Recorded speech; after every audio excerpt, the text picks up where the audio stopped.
You can see it, this one is one best example of cooking by conduction. Conduction is transferred flowing of heat energy from a high temperature object to a low temperature object without heat source and without the pan. So this is through conduction. So when you hit a metal strip at one end, the heat travels to the other end, right? Let's say when you hit the metal at one and it moves the heat to the other end, which is at lower temperature. If this one is if you hit this end, as the temperature increases, like the heat travels to the other side.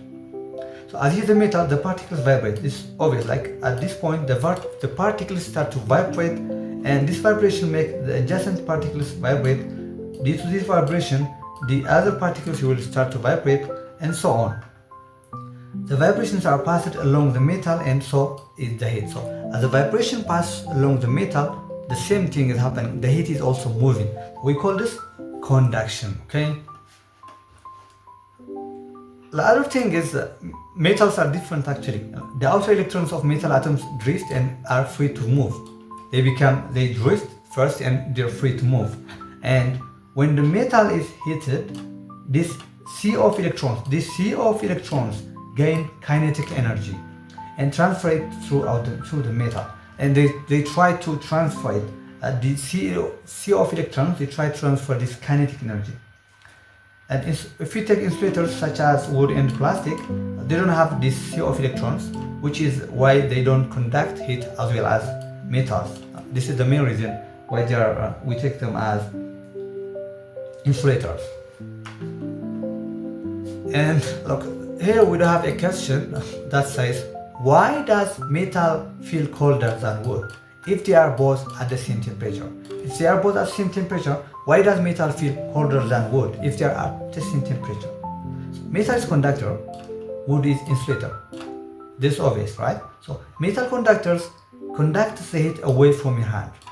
When you touch it, it's like conducting the heat away from your hands. The wood doesn't conduct the heat away from your hands, as well as the metal. So the wood feels warmer than the metal. Like this one is the wood and this one is metal. So at the same time, this is conducting the heat, but this one like insulator, so it feels warmer than the metal. We will see later about this, but let me give you like a highlight regarding the convection. A process in which heat flow is achieved by actual mixing. If you remember it, in the conduction, there was no mixing, there was no direct contact, but there is actual mixing of warmer portions with cooler portions of same material. So it is the heat transfer due to bulk movement within fluids such as gas and liquids. This makes convection. For example, heating of water by hot surface is mainly by convection.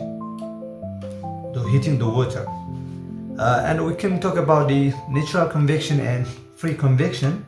Refers to a case where the fluid movement is created by the warm fluid. Like if you know, the density of fluid decreases as it is heated, the density decreases. So we can say hot fluids are lighter than the cold fluid due to the density decrement of the fluid as it's getting hotter and hotter. So we have here forced convection. Forced convection is external means of producing fluid movement. Forced convection is, well, in winter days, heat loss from your body increases due to the constant replenishment of cold air by wind.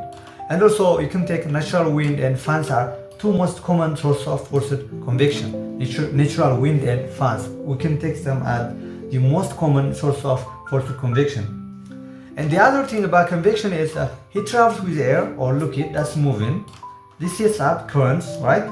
So hot air or liquid rises, cold air or liquid falls to take its place.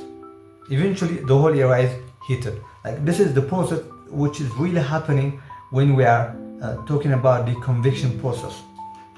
Like this is the cycle of getting hotter and colder. And convection takes place when heated molecules move from one place to another.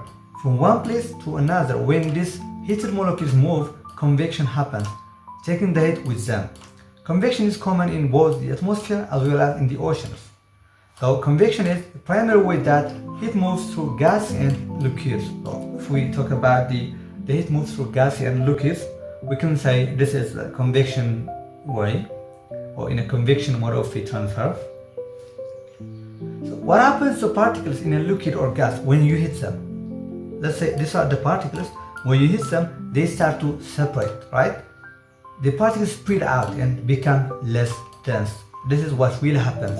As they are getting hotter and hotter, they spread out and they become less dense.